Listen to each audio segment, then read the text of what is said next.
Hi guys, welcome to my third video, and today's video is on letting go. It's kind of taking off from yesterday's video, which is on guilt, but letting go is something that we willingly can do and choose not to do. And letting go actually has a lot to do with our ego and our attachment to things. So people find it very offensive and very hard to accept the concept of letting go, especially if it's letting go the loss of a loved one.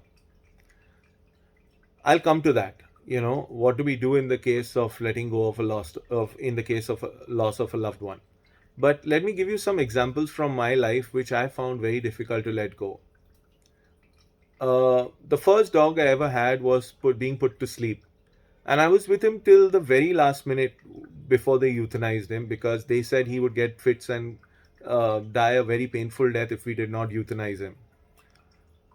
But just in that last moment when they injected him, I hid behind a curtain. And usually dogs don't howl when they are in such a bad state, that they have to be euthanized. And my brother was there with him, and other members of my family were there, but he howled. I guess he did not see me in that last few seconds that they were euthanizing him. And it haunts me till today. I'm working very hard on letting it go. And the thing that I'm practicing is I'm being conscious about it. So every time I realize that at that time, what I did the best thing that came to me. I called up a lot of friends and they said, if you can't see it, don't see it. And I agreed with that. It made sense to me. I could not see my dog go away. And worst of all, I couldn't see someone put it to sleep. So I just did what I thought was best. I knew physically I was present in the room, but I know that he couldn't see me and I couldn't see him go through that. So letting go is also a practice. It's not something like you just let go and it's gone.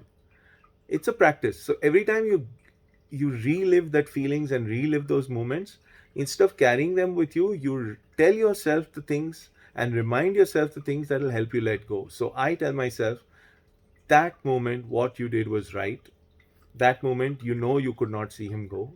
And even if it were to happen again, you probably wouldn't be able to see him go. So I become at peace and I'm able to move on with my life. Number two, I was performing a concert with a band and I had a really, I don't know the word, but a very uh, a blunt talking vocalist in the band.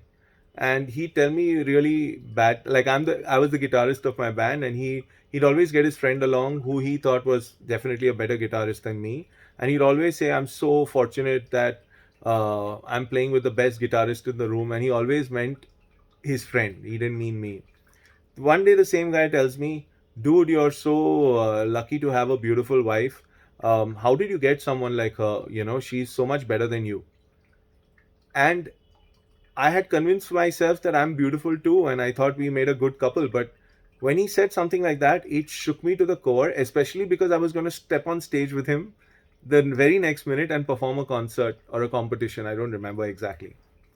And it broke me. And uh, in eventuality, I'm not married anymore. And I kind of called him up and I joked about it. And I said, see, bro, you said that she was too good for me. She's gone, you know? And I think it's good for, honestly, it's good that she went and, whatever. I don't want to get into that. I think it's good for both of us. And I hope she's happy wherever she is. I don't think I want to relive that life again or that topic again, rather. Yeah, and then the another example I'll give you is I was sitting with my parents when I was a new driver and I was following all the rules, stopping at every signal. I was driving at the as per the speed limits. And if anyone got into my lane, I kept calm. I did not show any road rage. And I thought and I expected to get a compliment from my parents. Okay. And instead of complimenting me, my parents go like, if you were a really good driver, you wouldn't let that guy get into your lane. Can you believe the impact of that sentence? It shook me to my core because I thought following rules, they'd be proud of me, but they were actually irritated with that guy who got into my lane. And because of that, I've been having road rage for almost 20 years. If anyone comes in my lane, I think I'm not a good driver. So I don't suffer that anymore. I keep reminding myself that road rage is not good and it helps me move on. Now let's tackle the most difficult topics, that is, how to let go of the loss of a loved one. So, firstly, I would tell you that imagine if you were gone and your loved ones couldn't let you go. You would not be able to see them broken and destroyed emotionally if they were not able to move on in life and they were not about to let you go. Especially if you believe that you're going to go to a happier place after you've moved on, but their energies are not letting you go. So it's very important that you believe that when you lose somebody that you love, that they're going to a happier place. And if you truly love them, then you want them to be in that happier place and you pray that they are in that happy place. And you believe that you'll see them again in some form, in some life, in some as in some other dimension, you know. Apart from that, I would say that there are three people in my life who I lost, um, who died way before their age. I was very attached to my doctor. I could tell her anything, you know. I could talk to her about anything on this planet, and especially when I was in my adolescent age, you know. And she got cancer after one operation went wrong or something. Her cancer spread really badly, and she kind of detached from us. And she never told us what, at least me, she never told me what she was going through. And one day I suddenly got to know she died, and I was devastated because I couldn't talk to anyone else but her. Then after that, I lost my yoga teacher. Man, the guy was 34 years old and fit as a fiddle. He just died whilst traveling to one of his classes. He just died.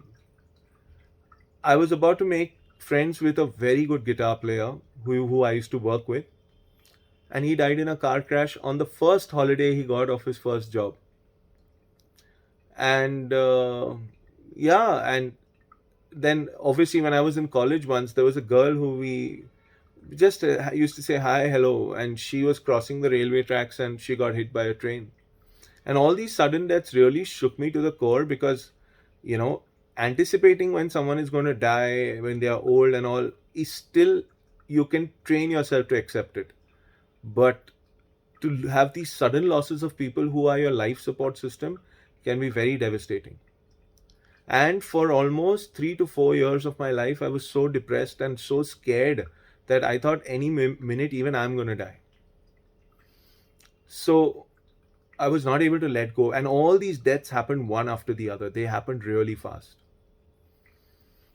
So, what I'm trying to say in general is that letting go is something where you do it as though you're freeing yourself from the burden that you're carrying into other people's lives, because it's like carrying this huge truck on your back.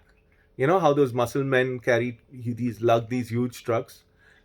Letting go or not letting go of all your past is like walking uphill and taking a truck along with you, and you don't want that. You know, believe me, you don't want that, especially when you know how it feels when you let that truck go.